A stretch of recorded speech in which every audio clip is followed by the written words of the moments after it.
কে ভোটারদের প্রভাবিত করছে? ফালতু কথা একদম বলবেন না। আপনি ফালতু কথা বলছেন কেন?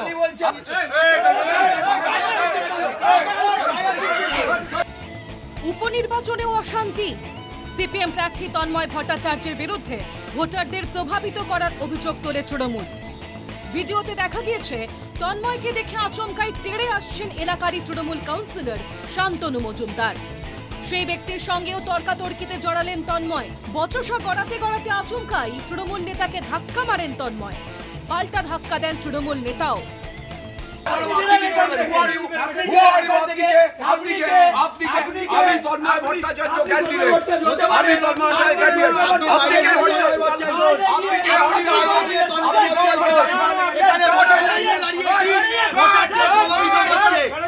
আমরা ভোটের লাইনে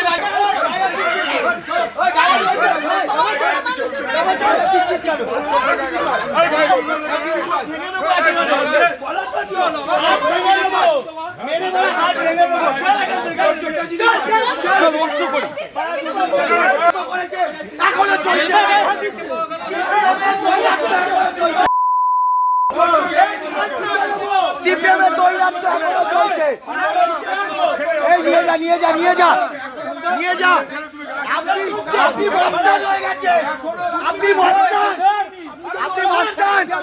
আপনি মস্তান। হাতাহাতি থেকে জল গড়ালো অনেক দূর। তন্ময়কে দেখেই উঠল গো ব্যাক স্লোগান।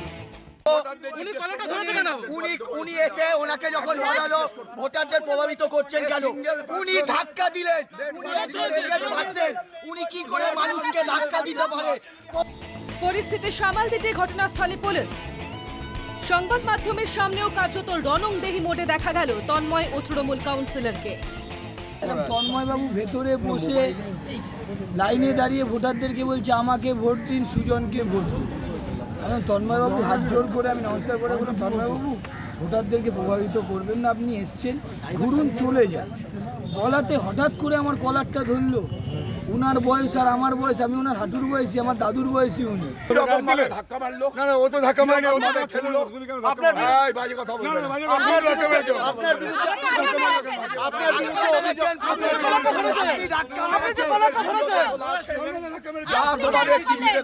লোকাল কাউন্সিলরের ধরা পড়েছে। ওনার স্বভাবসিদ্ধভাবে উনি উত্তরদণ্ডনে যেটা করেছিলেন তার পুনরাবৃত্তি বড়নগরে চেষ্টা করেছিলেন। বড়নগরের আমাদের কর্মীরা সেই ট্র্যাপে পা দেয়নি। বরানগরে তাপস রায় তৃণমূল থেকে বিজেপিতে গিয়েছেন। বিধায়ক পদও তিনি ত্যাগ করেছেন। তাঁর আসনেই তাই উপনির্বাচন। তন্ময়ের বিরুদ্ধে বরানগরে প্রার্থী হয়েছেন তৃণমূলের সায়ন্তিকা বন্দ্যোপাধ্যায়। কিন্তু উপনির্বাচনেও অশান্তি এড়ানো গেল কই? বরানগর থেকে মিন্টু চক্রবর্তীর রিপোর্ট, ইনকে টিভি বাংলা।